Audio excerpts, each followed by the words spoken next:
खाड़ी देश हैं वो भी इसी तरह से अब करेंगे, भाई हम क्यों लड़े, हम क्यों अपने देश का सत्यानाश कराएं, हम क्यों बेच दें अमेरिका को।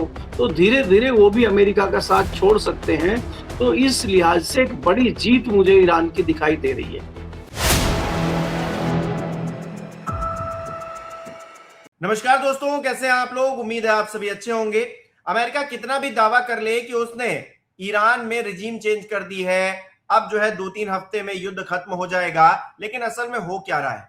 अमेरिका छटपटा रहा है, ट्रंप छटपटा रहे हैं इस युद्ध से बाहर आने के लिए, लेकिन नेतन्याहू ने जिस तरह से उनको युद्ध में फंसा दिया है, अब वो बाहर आ भी नहीं पा रहे हैं और उल्टा ईरान से मार भी खा रहे हैं। फाइटर जेट्स गिराए जा रहे हैं और जिस तरह से धमकी दी जा रही है, स्ट्रेट ऑफ हॉर्मूज को लेकर जिस तरह के हालात अमेरिका के हो गए हैं, वो दिखा रहा है कि ट्रंप ने अपने पैर पर खुद ही कुल्हाड़ी मार ली है। केपी मलिक जी बृहस्पतिवार हमारे साथ जुड़े हैं, बातचीत करेंगे। सर बहुत बहुत स्वागत है आपका। धन्यवाद हिमांशु जी, आपको भी और आपके दर्शकों को भी। और मैं माफी चाहता हूँ, बीच में आपके साथ 2-3 दिन बात नहीं हो पाई, तो दर्शकों से भी और आपसे भी क्षमा याचना। जी जी। लेकिन सर 2-3 दिन अगर बातचीत नहीं हो पाई, इस बीच बहुत बड़ी बड़ी चीजें हो गई हैं। 48 घंटे पहले जो है अमेरिका ने एक सीज फायर का प्रस्ताव रखा था, ईरान ने अब उसे ठुकरा दिया है। पहले हम देख रहे थे, खबरें आती थी कि ईरान के ये मारे गए, ये जेट जो है मारा गया। अब खबरें ये आ रही हैं कि ईरान ने अमेरिका के 2 जेट उड़ा दिए हैं और स्ट्रेट ऑफ हॉर्मूज में जिस तरह की परिस्थितियां हैं, अमेरिका वहां से पार नहीं पा रहा है। बौखलाहट पे ट्रंप नजर आ रहे हैं। तो जो पिछले 48 घंटे गुजरे हैं, ये अमेरिका के लिए अच्छे कहीं से नहीं रहे हैं। और नाटो की बात करें तो नाटो वाले तो पहले ही कह रहे हैं, भैया ये आपकी सरदर्दी है, आप झेलो, हम नहीं झेलने वाले। तो ये युद्ध किस तरफ जा रहा है और ट्रंप ने जो फैसले लिए हैं, इतिहास में उनका नाम किस तरह से दर्ज होने वाला है। देखिए हिमांशु जी, अगर आप देखें, जब ये युद्ध शुरू हुआ था तो तभी इसमें इस तरह की चीजें नजर आने लगी थी कि युद्ध एक तरफा है और कहीं ना कहीं ये ट्रंप की सनक और इजराइल की जो है, जो बोलते हैं एक क्या बोलते हैं उसको, कि भाई इजराइल जो है किसी तरह से अपना उल्लू सीधा करने के लिए ट्रंप को आगे करके, अमेरिका को आगे करके कहीं ना कहीं ईरान पे कब्जा करना चाहते थे। वो एक रणनीति इनकी फेल हो गई है। अगर हम यह 1 महीना पहले की बात करें, जब युद्ध शुरू हो रहा था, तो उससे पहले एक वार्ता रखी गई थी और ईरान सशर्त वार्ता में आने को तैयार हो गया था, लेकिन वार्ता से पहले ही हमला कर दिया गया और उनके जो प्रमुख थे उनको मार दिया गया। और इनको लगा कि भाई अब तो हमने खामनेई को मार दिया है और अब तो बड़ा आसान है कब्जा करना ईरान पे। लेकिन ईरान को कहीं ना कहीं इस बात का एहसास था कि इस तरह से चीजें होंगी और उन्होंने अपनी रणनीति पहले से तैयार कर रखी थी। और आज अगर 1 महीने के बाद भी हम देखते हैं तो हमें ईरान कहीं बैकफुट पर नजर नहीं आया। ईरान ने आगे बढ़ के जवाब दिया है, फ्रंट फुट पे जैसे खेलते हैं ऐसे खेला है ईरान, और ईरान कभी भी पीछे नहीं हटा, जिसका अंदाजा इजराइल को और अमेरिका को कभी नहीं रहा।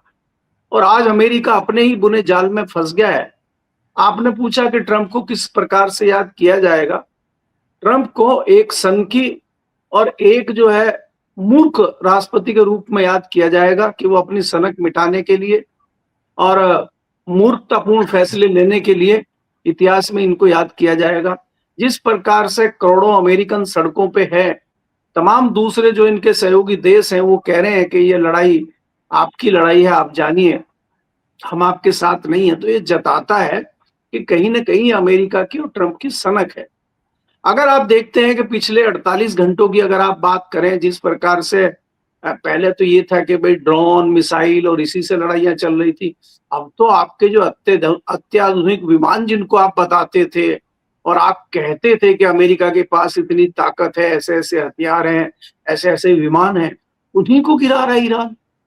तो ईरान के पास इतनी टेक्नोलॉजी कहां से आ रही है, ईरान कहां से इतनी मजबूती है। तो लगता है कि ईरान चुपचाप अपनी सारी तैयारियां कर रहा है और ईरान को जो सबसे ज्यादा फायदा मिला है, ईरान को जो सहयोग मिला है लोगों का, ईरान भी जानता है कि भारत जैसे देश अगर मुखर होकर नहीं बोल रहे हैं तो कहीं ना कहीं वो कई सारी चीजों के दबाव में है, लेकिन थोड़ा सा सहयोग हमारी तरफ उनका है, इसलिए भारत खुल के विरोध नहीं कर रहा है। ऐसे बहुत सारे देश हैं। तो आपने देखा कि जो सहयोगी देश थे, अमेरिका के हों चाहे इजराइल के हों, वो भी पीछे हट गए और उन्होंने कहा लड़ाई आपकी, आप लड़िए। ईरान ने अब ये रणनीति शुरू कर दी है कि भाई जो लोग अमेरिका के साथ नहीं हैं और वो अपना हमसे सीधा व्यापार करना चाहते हैं, तो आप आइए हमसे बात कीजिए। और उन्होंने जहाज निकालने शुरू कर दिए। आज निकला है, आज फ्रांस का एक जहाज निकला है, खबरें आ रही है कि जापान का भी जहाज निकला है। ये तो नाटो के ही सदस्य हैं, ये तो अमेरिका के ही टीम में थे, तो ये कैसे हो गया? तो कहीं ना कहीं अब बैकफुट पे खड़ा हुआ अमेरिका दिखाई देता है। और दूसरी बात यह है कि अब अगर इन्हीं के जो साथी देश हैं वो टूट रहे हैं, तो जो गल्फ कंट्री के और जो खाड़ी देश हैं वो भी इसी तरह से अब करेंगे। भाई हम क्यों लड़े, हम क्यों अपने देश का सत्यानाश करें, हम क्यों बेच दें अमेरिका को? तो धीरे धीरे वो भी अमेरिका का साथ छोड़ सकते हैं। तो इस लिहाज से एक बड़ी जीत मुझे ईरान की दिखाई दे रही है। और आज आप देखेंगे जिस प्रकार से खबरें आ रही हैं लगातार, अभी भी कुछ घंटों पहले आ रही हैं कि अत्याधुनिक इनके विमान गिराए जा रहे हैं, एक पायलट मिल गया है, खबरें ऐसी आ रही हैं, दूसरे पायलट को ढूंढा जा रहा है। तो कहीं ऐसा तो नहीं है कि ईरान की सेना ने इनके पायलट को पकड़ लिया है और अब ढूंढना मुश्किल हो रहा है अमेरिका के लिए? तो वो भी एक बड़ी रणनीतिक जीत होगी ईरान की अगर ऐसा होता है तो।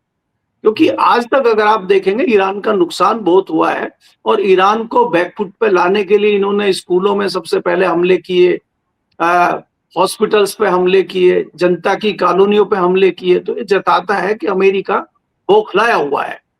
जी।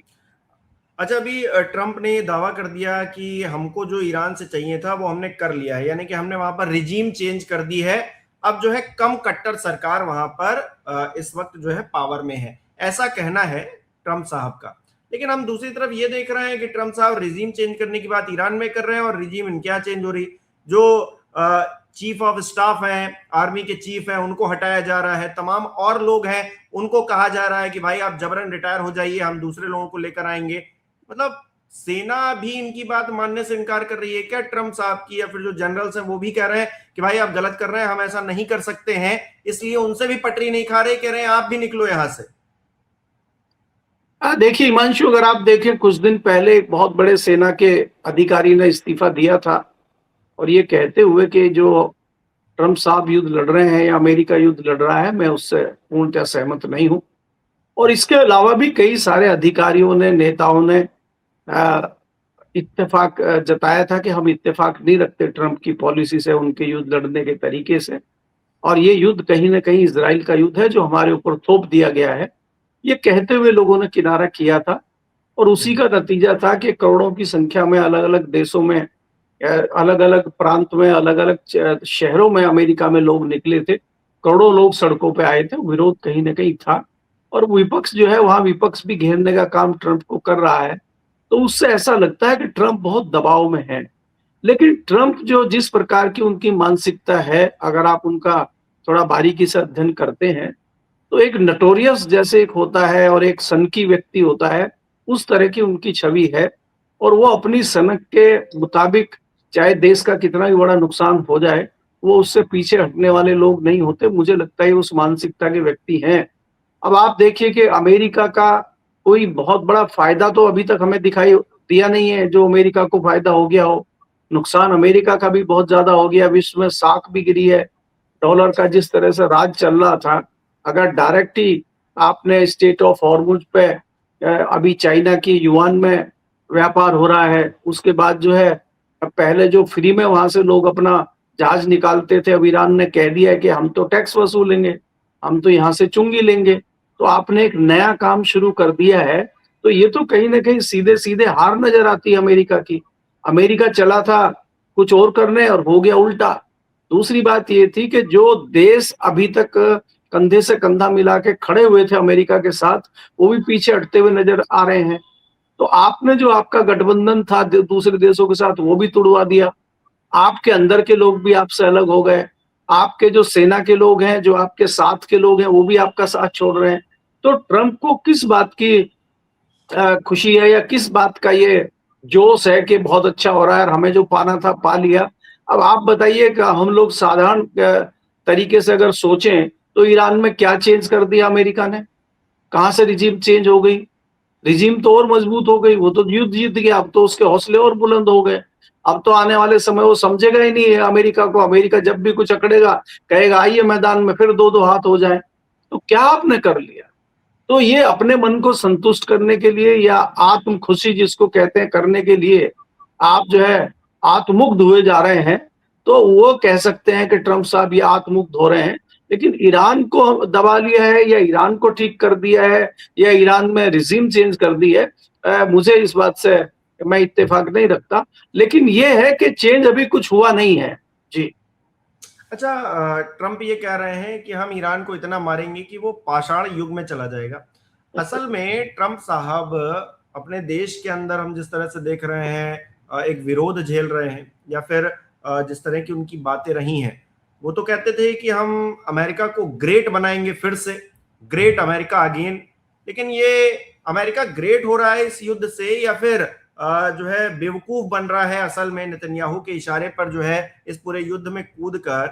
ये तो अब सब पूरी दुनिया जान चुकी है ना। तो पाषाण युग में तो ट्रंप अपने देश को ढकेलने की कोशिश कर रहे हैं असल में।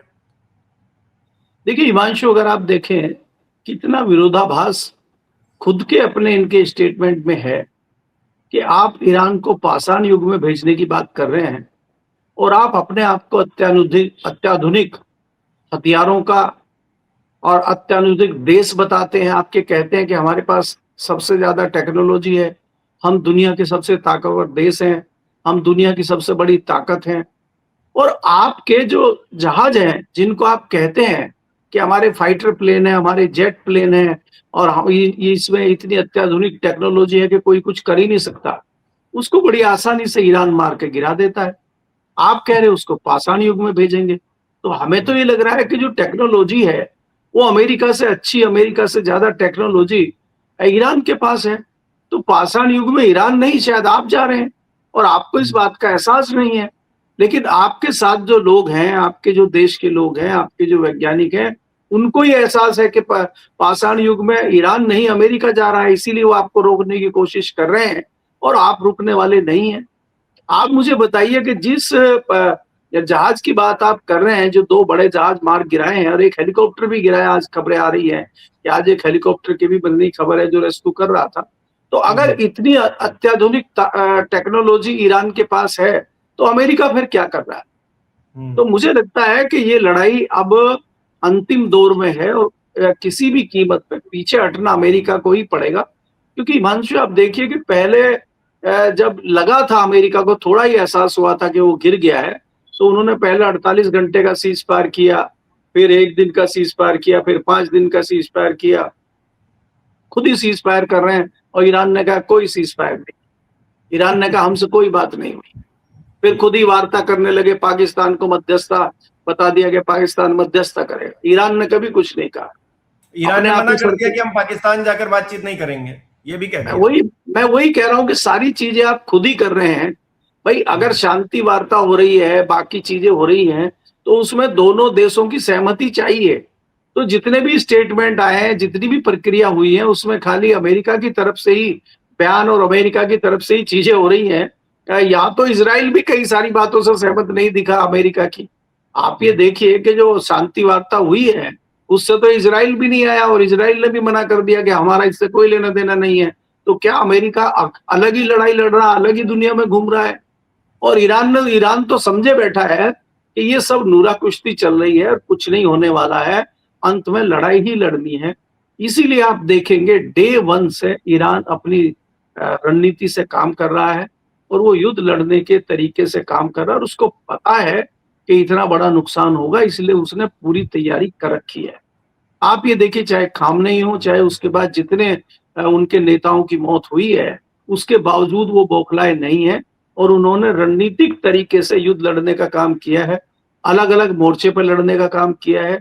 एक भी हमें गलती दिखाई नहीं दे रही है, कहीं हड़बड़ाहट ईरान की तरफ से दिखाई नहीं दे रही है। जो हड़बड़ाहट हमें लगातार अमेरिका की तरफ से दिखाई दे रही है, तो ये जताता है कि कहीं ना कहीं अमेरिका के हाथ पैर फूले हुए हैं और अमेरिका को अंदाजा ही नहीं था कि दुश्मन इतना भारी पड़ जाएगा। जिसको वो सोच रहे थे कि वेनेजुएला की तरह इसको मसल देंगे और ये कुछ भी नहीं है, वहां इनको इनकी गलतफहमी दूर हो गई और ईरान ने इनको धूल चटा दी है। अब ईरान इनके गले में ऐसा फंस गया है कि निकलने को राजी नहीं और ये जान बचा के भाग रहे हैं। उल्टा हो गया है, जैसे ही उसको मारने गए थे वो इनके पीछे दौड़ रहा है और ये आगे आगे भाग रहे हैं, वो पीछे पीछे दौड़ रहा है, वो रुकने को तैयार नहीं है और ये माफी मांग रहे हैं आगे भागते हुए, नहीं भैया मुझे छोड़ दो, वो कह रहे नहीं छोड़ूंगा। तो ये परिस्थितियां बन गई हैं और ऐसे हालात में मुझे लग रहा है कि अमेरिका कितना वापस दौड़ता है, कितनी जान बचाता है, क्योंकि जो नुकसान, मैं फिर अंत में आपको ये कहता हूं हिमांशु जी, कि जो नुकसान अमेरिका का हुआ है, आप खाली ये मत देखिए कि अमेरिका का नुकसान खाली फाइटर का हुआ है या फाइनेंशियली नुकसान हुआ है या दूसरे तरीके से, उसकी जो एक साख गिरी है, जो उसका एक हवा बना हुआ था कि दुनिया की सबसे बड़ी ताकत है, जिसको चाहते हैं उसको मार गिराते हैं, जिस पे चाहते हैं उस पे कब्जा कर लेते हैं, जहां चाहते हैं रिजीम चेंज कर देते हैं। अब वो हवा खत्म हो गया है अमेरिका का। अब ईरान ने बता दिया है कि अगर आप सही तरीके से लड़ते हैं तो आप भी अमेरिका को चकमा दे सकते हैं, अमेरिका को हरा सकते हैं, अमेरिका का मटिया मेट कर सकते हैं। तो ईरान जो एक शक्ति के रूप में उभरा है, उसने दूसरे देशों को भी बल दिया है और मुझे लगता है यही हिम्मत जापान जैसा देश भी कर रहा है कि अब वो अमेरिका की बात नहीं सुन रहा है। फ्रांस भी नहीं सुन रहा है, दूसरे सहयोगी कई सारे देश अब धीरे धीरे इस तरह की चीजें हैं कि वो अमेरिका की बात सुनना बंद कर दिए हैं और खाड़ी के देश को भी धीरे से करना पड़ेगा, नहीं करेंगे तो वो भी बर्बाद होंगे।